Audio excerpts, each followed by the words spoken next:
तो एहतेशाम हसन सिद्दीकी अध्यक्ष हैं एमपी सूफी इस्लामिक बोर्ड के, हमारे साथ जुड़ चुके हैं। सर बहुत बहुत स्वागत है आपका। और सबसे पहले आपका परिचय, जो जिस तरह से हमने दर्शकों को बताया, आपने तरह तरह के कई काम किए हैं और जिस तरह से आपने काम किए, आप न केवल अपने प्रदेश के लिए बल्कि पूरे देश के लिए प्रेरणा का स्रोत हैं। लेकिन सबसे पहला सवाल मैं आपसे पूछना चाहूंगी कि उस वक्त पर जब हर कोई, वो सब आज डबल डोज वैक्सीनेटेड है, जाति धर्म रंग भेद हर तरह के भेदभाव से ऊपर उठकर आप और आपकी टीम काम कर रहे हैं। लेकिन एक सवाल आपसे पीएफआई और सिमी से जुड़ा आपसे पूछना चाहूंगी, क्योंकि आप इन संगठनों के खिलाफ रहे हैं और पीएफआई को तो बैन करने के लिए भी आपने कई आंदोलन भी किए। आप खुद सर एक अल्पसंख्यक समाज से आते हैं, क्या आपको कई बार विरोध का सामना करना पड़ा इस वजह से? देखिए पूजा, ये बहुत क्लियर है। मैं आपके प्लेटफॉर्म से एक बहुत अच्छी बात यहाँ पर रखना चाहता हूँ। हम लोग सूफी इस्लामिक बोर्ड के लिए, मैं प्रदेश अध्यक्ष हूँ उसका। सूफी इस्लामिक बोर्ड के बारे में मैं आपको बताऊं कि हिंदुस्तान में मंसूर खान इसके हमारे नेशनल प्रेसिडेंट हैं, कशिश वारसी हमारे सेक्रेटरी हैं, हसनैन बकाई जो एक बहुत बड़े इस्लामिक स्कॉलर हैं वो इसके जनरल सेक्रेटरी हैं। और हम लोग पूरे हिंदुस्तान में हमारा सूफी इस्लामिक बोर्ड का गठन हो चुका है। और सूफी इस्लामिक बोर्ड इस फॉर मतलब मोहब्बत सबके लिए, नफरत किसी के लिए भी नहीं है। इसका हमारा जो मेन ऑब्जेक्टिव वो यही है। और हम किस तरीके से राइट पाथ पे जा सकते हैं, देखने में अक्सर ये आता है जो कट्टरपंथी संगठन है, रेडिकलाइज ऑर्गेनाइजेशन जिन्हें हम बोलते हैं, उनकी गतिविधियों को हमने देखा, कितनी मर्तबा हमने ऑब्जर्व मॉनिटर करा कि उनकी जो गतिविधियां होती थी वो राष्ट्र विरोधी, एंटी नेशनल्स, और साथ में साथ ऐसी गतिविधियां होती थी जिसके अंतर्गत जो माफिया, भूमाफिया और जो इलीगल एक्टिविटीज के जो लोग थे वो इसके माध्यम से प्लेटफॉर्म बना के, इन ऐसे संगठनों के प्लेटफॉर्म बना के अपने शातिरपन को छुपाते हुए इन सब चीजों का उपयोग करते थे। तो हमने एक मुहिम ये चलाई कि सबसे पहले तो हमारा जो भी ऑब्जेक्ट रहे, जो भी हमारी मुहिम रहे, उसमें नेशन फर्स्ट रहना चाहिए। राष्ट्रवाद की मुहिम हमारी थी ये पूरी। और किस तरीके से सूफिज्म और नेशनल इंटीग्रेशन का हमने कॉम्बिनेशन जमाया। और हम ऐसा कोई भी ऑर्गेनाइजेशन, ऐसा कोई भी चेहरा जो इस्लाम का गलत प्रस्तुतिकरण करेगा, हम उसका विरोध करेंगे। Islam is not at all for atrocities. Islam बिल्कुल भी एट्रोसिटीज के लिए नहीं है, अत्याचार के लिए नहीं है। इस्लाम जो हमारा धर्म है वो कहीं से कहीं तक भी उसके अंदर रेडिकलाइजेशन का जो है, कट्टरपंथी सिस्टम का कहीं से कहीं तक कोई मुकाम नहीं है, कोई इसकी जगह नहीं है। तो ऐसे संगठन जो कट्टरपंथी सिस्टम चलाते हैं और कट्टरपंथा इस्लाम के माध्यम से दिखाते हैं, ऐसे सब संगठनों का हम विरोध करते हैं। इसी तात्पर्य में हमने, जैसे सिमी तो मध्य प्रदेश में पहले से ही बैन है, तो पीएफआई के हमने गतिविधियां देखी तो पीएफआई की गतिविधियां भी हमें ऐसी मिली कि हमारे क्षेत्र के अंदर जो देखा तो कट्टरपंथी को बढ़ावा दे रहे थे, इसलिए हमने इसको बैन करने की मुहिम चला दी पूरी। लेकिन उस मुहिम हमारी पूरे देशव्यापी मुहिम चली। हर धर्म प्यार करना ही सिखाता है और आप इसका एक बहुत अच्छा उदाहरण पेश कर रहे हैं कि आप भी किस तरह से इस्लाम धर्म क्या सिखाता है लोगों को, उसी को आगे बढ़ाने की प्रेरणा लोगों तक पहुंचा रहे हैं कि किसी भी तरीके से गलत सोच का परिचायक नहीं बनना चाहिए कोई भी धर्म। लेकिन आपने कहा कि आपने एक मुहिम चलाई, एक मुहिम छेड़ी और निश्चित तौर पर मुश्किल आपके लिए रहा होगा, लेकिन आपको क्या लगता है आपकी वो मुहिम को सफलता कितनी मिल पाई और आगे आप इस संदर्भ में क्या करने वाले हैं? बिल्कुल, मैं आपको इसके माध्यम से दिखाना चाहूंगा। हमारा ये एक सूफी इस्लामिक बोर्ड ने पूरा जारी किया है, जिसमें हमने पीएफआई को बैन करने के लिए पूरी मुहिम चला रखी है। और इसमें जो पीएफआई और अन्य जो ऐसे कट्टरपंथी संगठन है उनका विरोध हम करते हैं। इसके अंदर उनकी सारी जो करतूतें हैं उसको भी हमने इकट्ठा किया है। अब खास बात यह है कि बिल्कुल आपने जो बोला कि विरोध भी हमें कितनी मर्तबा झेलना पड़ता है।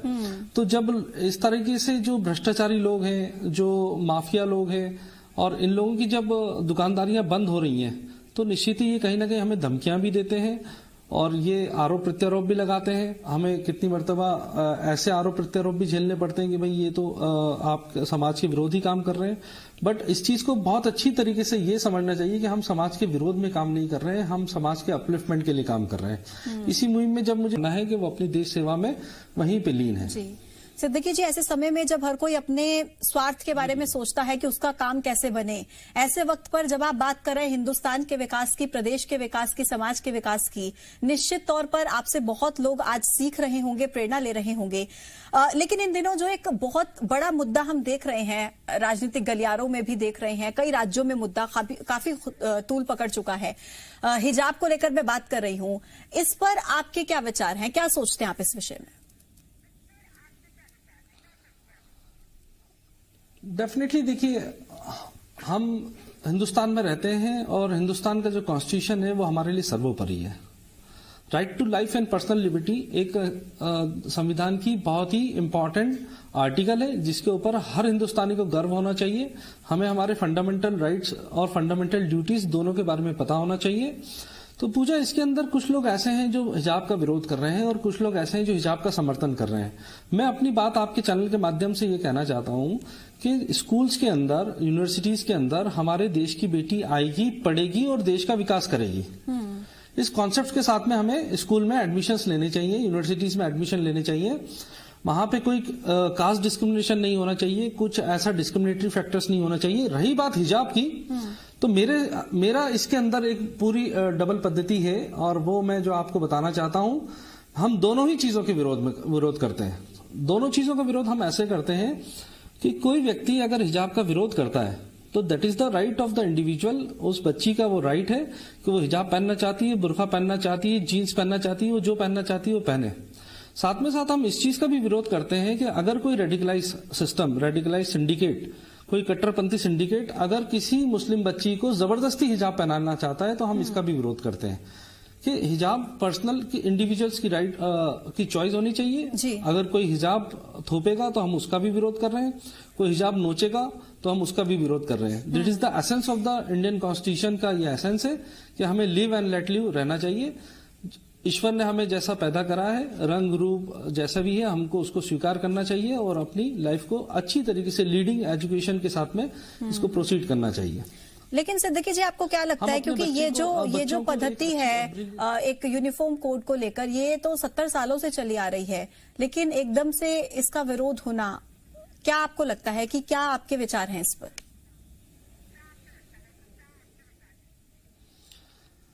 नो डाउट, मैं इस चीज का समर्थन करता हूं कि देश के अंदर यूनिफॉर्मिटी होनी चाहिए, बिल्कुल होनी चाहिए यूनिफॉर्मिटी। और यूनिफॉर्मिटी होनी चाहिए, हमारे कर्तव्यों में यूनिफॉर्मिटी होनी चाहिए, हमारे राइट्स में यूनिफॉर्मिटी होनी चाहिए।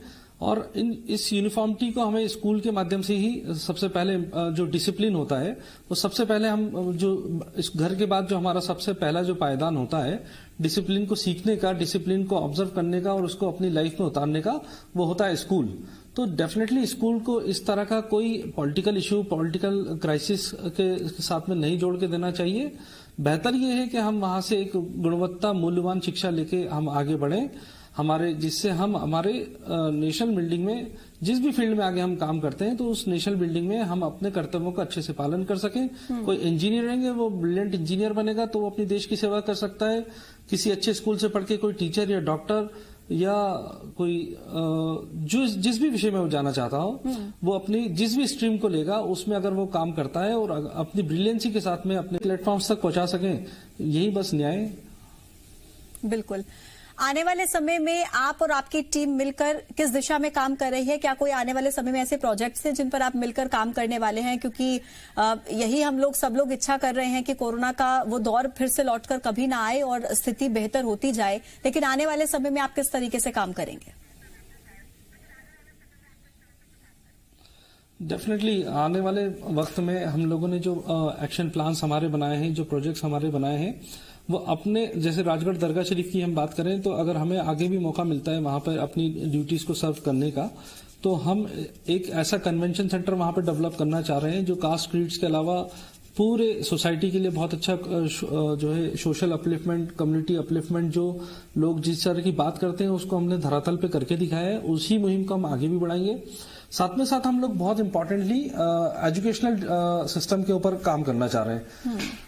जिस तरीके से जो भी हमारी सोसाइटी है, कोई भी कम्युनिटी मान ले, रिमोट एरिया मान ले, जैसा भी मान ले, हम जब वो बच्चे जब पढ़ाई करेंगे, अपनी पढ़ाई करके आगे बढ़ेंगे तो उनके साथ में हर चीज का अपलिफ्टमेंट होगा। इनका इकोनॉमिक अपलिफ्टमेंट भी होगा, उनका सोशल डेवलपमेंट भी होगा, उनका जहन खुलेगा। और खास तौर पे जो आज ये देश का जो एक दुर्भाग्य हम मान लें कि कहीं ना कहीं से ऐसी एलियन ताकतें, विदेशी ताकतें आके सोर्सिंग फंडिंग करती हैं। जैसे कि हम एक बात करें तो जिम्मेदारी के साथ मैं यहाँ सबमिट करना चाहता हूँ कि जैसे हमारे क्षेत्र में पीएफआई की गतिविधियां बहुत ही ज्यादा रेडिकलाइज हैं, कट्टरपंथी हैं। ऐसे और भी कई संगठन हैं जो रेडिकलाइजेशन के ऊपर काम करते हैं।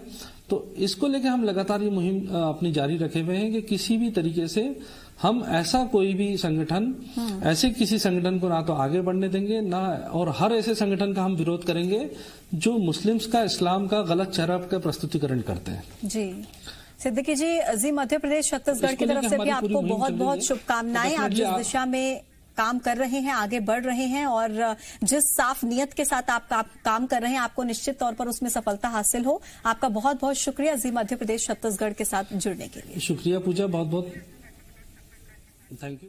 खबरों में बने रहने के लिए आप हमारे फेसबुक, ट्विटर और इंस्टाग्राम पेज को फॉलो कर सकते हैं। लेटेस्ट अपडेट के लिए आप हमारे यूट्यूब पेज को सब्सक्राइब भी कर सकते हैं और हाँ, बेल आइकन पर क्लिक करना ना भूलें।